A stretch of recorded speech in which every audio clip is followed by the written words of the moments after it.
Movie start होती है और हम देखते हैं कि मार्क और कार्ली दोनों इंटीमेट हो रहे थे। नेक्स्ट डे वो पार्क में घूमने के लिए जाते हैं, बहुत मजे करते हैं। उनकी लाइफ बहुत ही अच्छी चल रही थी, दोनों एक दूसरे से बहुत खुश थे। मार्क कार्ली से बहुत प्यार करता है। वो फिर डिनर के लिए जाते हैं। कार्ली भी मार्क के साथ बहुत खुश है। इसके बाद दोनों फिर से इंटीमेट होते हैं। नेक्स्ट सीन में हम देखते हैं कि मार्क कार्ली के लिए गिफ्ट लेकर आया। हमें इन सब सीन से लगता है कि मार्क कार्ली से ही प्यार करता है, पर ऐसा होता नहीं। वो एक और लड़की के साथ था और फिर हमें पता चलता है कि एक्चुअल में वो लड़की उसकी वाइफ है। उसका नाम केट था। हम देखते हैं कि केट मार्क से बहुत प्यार करती है, लेकिन मार्क उसको कार्ली इतना रिस्पेक्ट नहीं देता। एक दिन मार्क एक कागज पर केट से साइन लेता है और केट भी उस पर भरोसा कर बिना कुछ पढ़े इस पर साइन कर देती है। इसमें एक्चुअल में था क्या, ये हमें आगे पता चलेगा। नेक्स्ट सीन में हम कार्ली को देखते हैं। उसके असिस्टेंट उसे कहती है, तुम्हारे फादर का मुझे कॉल आया था, वो जानना चाहते थे कि वो लड़का कौन है जिसे तुम अभी डेट कर रही हो। कार्ली उसे कहती है कि उसका नाम मार्क है और हम दोनों शादी करने वाले हैं। जल्द ही मार्क को अपने डैड से वो मिलवाने वाली थी। ऑफिस खत्म हो जाने के बाद मार्क कार्ली से मिलने के लिए आता है। वहाँ पर उसकी वाइफ का उसे कॉल आया। उसकी बातें वो टालता रहता है और लास्ट में कह देता है कि अब मैं घर पर आ रहा हूँ। कार्ली मार्क से कहते हैं कि मेरे फादर से तुम्हें मिलना है, पर उसकी भी बात वो टाल देता है। कार्ली फिर गुस्सा होकर वहाँ से चली जाती है। वो अपने फादर से मिलने के लिए गई थी। उसके फादर उसे मार्क के बारे में पूछते हैं। कार्ली कहती है कि मैं उसके साथ ब्रेकअप करने वाली हूँ। उसके पापा उसे पूछते हैं कि तुम इतनी गुस्सा क्यों हो। फिर जो भी हुआ था ये सब जानने के बाद वो कहते हैं कि कुछ नहीं, तुम उसके पास जाओ और सब कुछ ठीक हो जाएगा।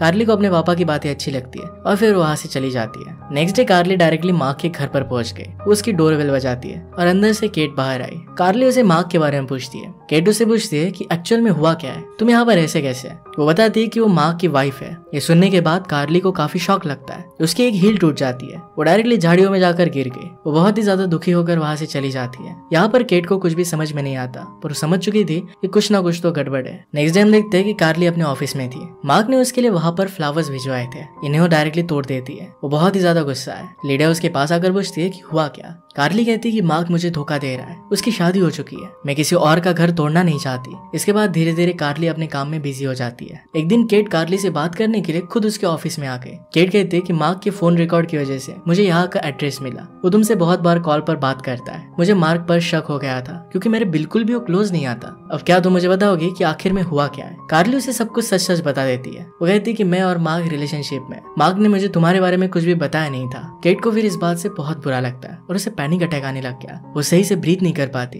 कार्ली फिर उसे एक बार में लेकर जाती है। केट कार्ली से पूछती है कि क्या तुम दोनों इंटीमेट हुए हो। कार्ली कहती है कि हाँ। केट पूछती है कि तुम कितने बार एक दूसरे के करीब थे। कार्ली उसे 50 बार कहती है। ये सुनकर केट को बहुत गुस्सा आता है। कहती है कि क्या तुम यही सब करती हो, दूसरों के हस्बैंड को फंसाती हो। कार्ली कहती है कि मुझे नहीं पता था कि मार्क एक्चुअल में मैरिड है। एक्चुअल में धोखा तो मेरे साथ भी हुआ है। सारी गलती तुम्हारे हस्बैंड की है। एक बीवी होने के बावजूद मेरे साथ हुआ था। ये सब सुनने के बाद केट काफी ड्रंक हो जाती है। वो नशे में वहाँ से भाग जाती है। कार्ली ने उसे कार में बिठाया और कैसे तैसे कर बड़ी मुश्किल से उसे वहाँ से घर भेज दिया। कुछ दिनों बाद हम देखते हैं कि केट काफी उदास थी। वो एक शॉपिंग मॉल में गई, पर वहाँ पर भी उसका मन नहीं लगता। इसके बाद वो डायरेक्टली कार्ली के ऑफिस पहुंच जाती है। वो अपने डॉग को भी अपने साथ लाई थी। कार्ली उससे पूछती कि आखिर हुआ क्या। कार्ली कह रही थी कि मुझे तुमसे और तुम्हारे डॉग से कोई भी मतलब नहीं है, प्लीज यहाँ से चली जाओ। इसके बाद वो अपने ऑफिस में चली जाती है। शाम में केट डायरेक्टली कार्ली के घर पर पहुंच गई। एक्चुअल में मार्क बिजनेस ट्रिप पर मायामी गया था। केट मार्क से बात करना चाहती थी पर कर नहीं पा रही थी क्योंकि उसे बहुत बुरा लग रहा था। कार्ली तो पहले उसे घर में आने नहीं दे रही थी, पर फिर दुखी होकर उसे और उसके कुत्ते को घर में आने देती है। इसके बाद वो दोनों बातें करते हैं। केट को भी कार्ली की तरह अच्छा दिखना था। केट पूछती है कि बॉडी के कौन कौन से पार्ट को मुझे शेव करना चाहिए।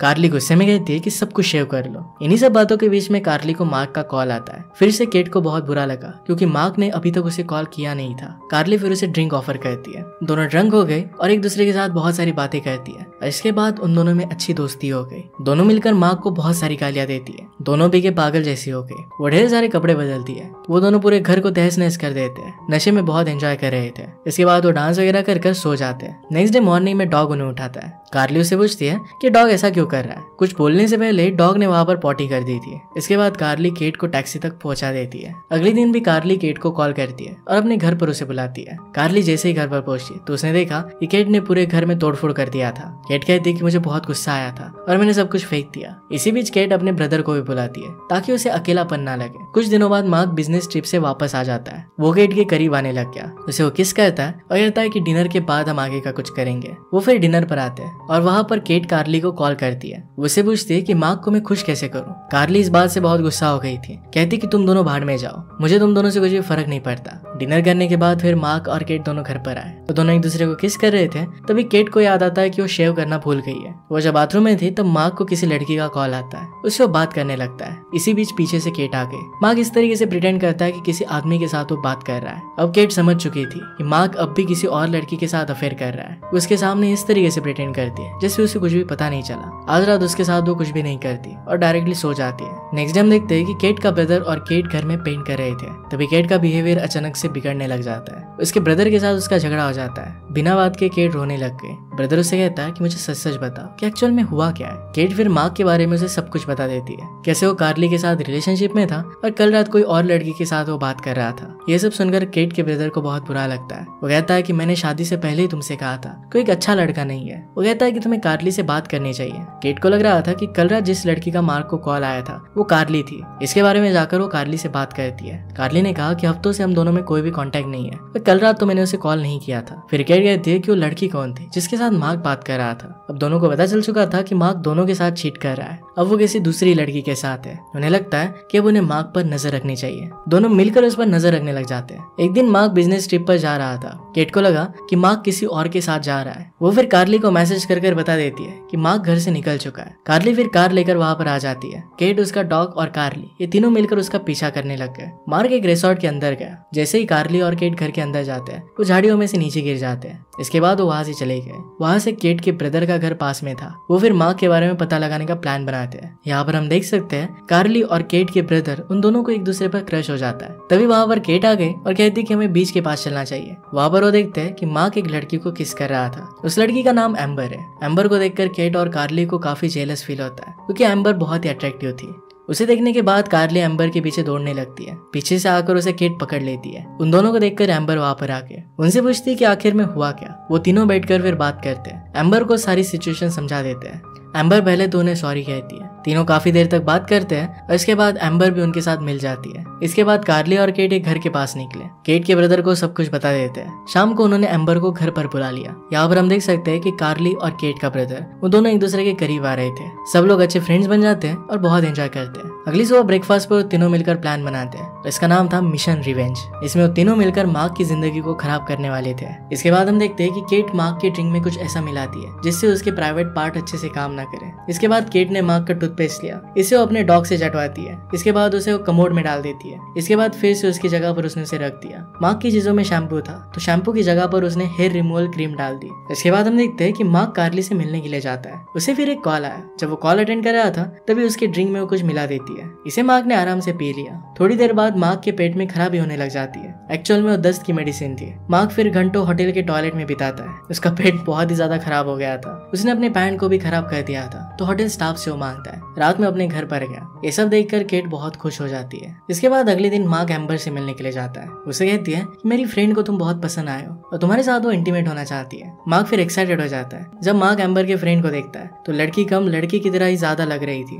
इस सब से वो बहुत परेशान हो जाता है। इसके बाद रात में जब मार्क नहा रहा था तो वो देखता है कि उसके बाल झड़ चुके हैं। उसके निपल्स भी कुछ अलग तरीके से लग रहे थे। ये सब जाकर वो केट को बताता है। उससे वो बहुत चिढ़ाती है। ये सब कर केट को बहुत अच्छा लग रहा था। अगले दिन तीनों फ्रेंड्स मिलकर मार्क का बहुत मजाक उड़ाती है। तीनों बहुत खुश थे। इसके बाद रात में केट मार्क को एक होटल में लेकर गई। वहां पर बहुत ड्रिंक करते। मार्क की बातों से ऐसा लग रहा था कि एक्चुअल में वो केट से ही प्यार करता है। केट ही उसकी लाइफ का असली प्यार है। ये सब जब केट कार्ली को बता रही थी तो कार्ली कहती कि तुम्हें ऐसे लग कैसे सकता है, उसने हम सब पर चीट किया था, तुम उस पर भरोसा कैसे कर सकती हो, वो बहुत ही ज्यादा इविल आदमी है, उससे तुम्हें दूर रहना चाहिए। इसके बाद हम देखते हैं कि केट को मार्क का मैसेज आया हुआ था। वो फ्राइडे को उससे मिलने वाला था। कार्ली अपना ईमेल चेक करती है तो केट के ब्रदर का उसे मैसेज आया हुआ था। वो दोनों मिलकर साथ में डिनर के लिए जाते हैं। वो कहती है कि वो समझ कैसे नहीं पाती कि जिस आदमी ने उसे 2 लड़कियों के साथ धोखा दिया है उसके साथ वो फिर से वापस कैसे जा सकती है। केट का ब्रदर कार्ली को इमोशनल सपोर्ट देता है। कार्ली को बहुत ही अच्छा लगा। उन दोनों में प्यार और भी ज्यादा बढ़ता है। नेक्स्ट सीन में हम देखते हैं कि केट कार्ली के पास जाती है और उसे सॉरी कहती है। वो कहती है कि मार्क कंपनी की काम की वजह से बहामास जा रहा है, चलो चलकर हम उसे पकड़ते हैं कि एक्चुअल में वो किसके साथ है। कार्ली उसे कहती है कि इन सब चीजों में अब वो नहीं पड़ना चाहती। केट फिर अकेले ही बहामास चली गई। वहां पर हम कार्ली और एम्बर दोनों को देखते हैं। वो पहले ही वहां पर पहुंच चुके थे। गाड़ी में बैठने के बाद वो केट को बताते हैं कि मार्क तुम्हारे नाम से एक फ्रॉड कंपनी चला रहा है और अगर इसमें कोई भी ट्रबल होता है तो तुम ही जेल में जाओगी। एक्चुअल में मूवी की स्टार्टिंग में मार्क ने केट को कुछ डॉक्यूमेंट्स पर साइन करने के लिए कहा था। ये वही कंपनी के डॉक्यूमेंट्स थे। इसमें लिखा था कि केट ही उस कंपनी की सीईओ है। ये सुनकर केट का मार्क के ऊपर से पूरा भरोसा उठ जाता है। वो फिर कहती है कि मैं कुछ भी कर मार्क की जिंदगी पूरी तरीके से बर्बाद कर दूंगी। कहाँ पर है वो सब फिर मार्क की तलाश में एक रिसोर्ट पर जाते हैं। वहाँ पर वो दूरबीन से मार्क को ढूंढते हैं। वो रिसोर्ट में चिल कर रहा था। इसके पास एक लड़की आती है। उसके साथ भी मार्क का अफेयर चल रहा था। वो उसे किस करता है। उसके बाद वो दोनों मिलकर ड्राइव पर जाते हैं। उसके पीछे पीछे वो तीनों भी आए। इसके बाद मार्क बहामा के बैंक में जाता है। उसे क्लियर हो जाता है कि वो एक्चुअल में फ्रॉड कर रहा है। रात में तीनों फ्रेंड्स मिलकर बार में मजे करने के लिए जाती है। वहाँ पर केट एक आदमी के साथ डांस करने लगती है। एम्बर और कार्ली उसकी हालत देख सकते थे। वो रियलाइज करते हैं कि केट के लाइफ में बहुत ही बैड पीरियड चल रहा है। उन्हें उसे सपोर्ट करना चाहिए। वो जब तक मूव ऑन नहीं हो जाती तब तक उसका साथ देंगे, उसी के साथ रहेंगे।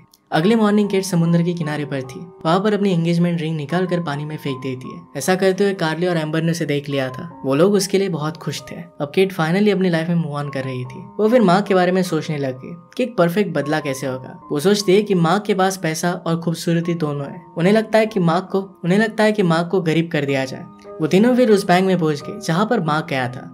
इसके बाद सीन कुछ दिनों बाद शिफ्ट होता है। मार्क ट्रिप से वापस आ चुका था और ऑफिस में कार्ली से मिलने के लिए हो गया। वहाँ पर कार्ली, केट और एम्बर तीनों थी। उससे पूछती कि तुम कैसे हो। केट ने डायरेक्टली उसे डिवोर्स मांगा। मार्क इसके लिए मना करता है और कहता है कि मैं पूरी तरीके से चेंज हो जाऊंगा, तुम्हें मुझे हेल्प करनी पड़ेगी। इस बार केट उसकी कोई भी बात नहीं मानती। तीनों मिलकर फिर मार्क की बहुत ज्यादा बेइज्जती करते हैं। केट उसे डिवोर्स पेपर साइन करने के लिए देती है। मार्क जैसे ही डिवोर्स पेपर को रीड कर रहा था तो उसमें बैंक का स्टेटमेंट भी लगा हुआ था। इसमें बैलेंस देखता है और वो बैलेंस 0 था। केट ने उसके सारे पैसे निकाल लिए थे। मार्क इस बात से गुस्सा हो जाता है। कहता है कि सारी कंपनी तुम्हारी नाम पर है, तुम ही इस सब में फंस जाओगी, मैं तो इस सब से निकल जाऊंगा। केट कहती है कि मैंने तुम्हारे सारे पैसे लेकर जिन भी लोगों को तुमने फंसाया था उन्हें वापस कर दिया, इस कंपनी को ही दे दी है, किसी का भी नुकसान नहीं होगा। मार्क के अब सारे पैसे चले जा चुके थे। इसके पास ना वाइफ थी ना बच्चे। मार्क का बॉस फिर उसे वहाँ से कंपनी से निकाल देता है। मार्क ये सब देखकर बहुत ही शॉक में चला गया। मार्क कुछ भी बात करने लग गया और वो ग्लास से टकरा जाता है। उसके मुंह से बहुत सारा खून निकलने लगता है। इसके बाद वो रिसेप्शन पर गया। वहाँ पर उसने अपना बैंक स्टेटमेंट निकाला। उसने चेक किया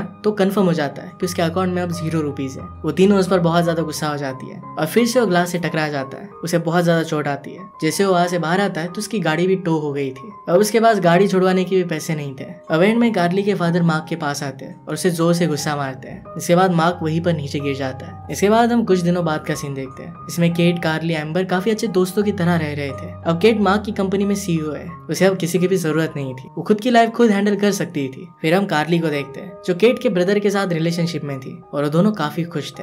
एम्बर को कार्ली के फादर अच्छे लग गए थे और वो दोनों एक दूसरे के साथ काफी खुश थे और इसी के साथ ही मूवी एंड हो जाती है। अगर उन सब का बदला और एक्सप्लेनेशन आपको अच्छा लगता है तो प्लीज लाइक और कमेंट जरूर कर दीजिएगा। ये बहुत सारी मूवीज लेकर आते रहता हूँ तो प्लीज चैनल को सब्सक्राइब कर दीजिए और बेल नोटिफिकेशन आइकन मत भूलिएगा। हम फिर से मिलेंगे और इन मूवी के साथ। तब तक के लिए थैंक यू और आप अपने आप का ख्याल रखिए।